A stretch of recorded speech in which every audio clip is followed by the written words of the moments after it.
In this video, I'll be showing you how to enable or disable developer options on Android phone. If you find this video helpful, be sure to drop a like and subscribe. Now, it's really simple to go ahead and do this, and you can do it on literally any Android phone that you have. So all you want to do is go over to your settings application. You can swipe up and then find settings, or you can swipe down on the top right. It's going to bring up your control panel, and then you can go ahead and click settings right there.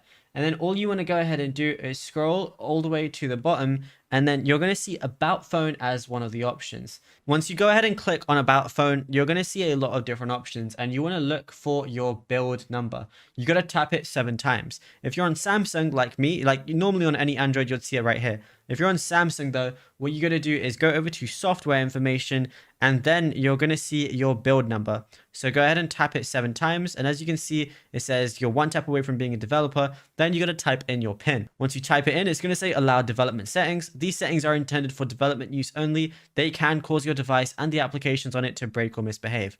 Now it says developer mode has been enabled. So now you just want to go ahead and go back. And then right at the bottom, you're going to see developer options, and then it's going to be enabled and you can change anything over here.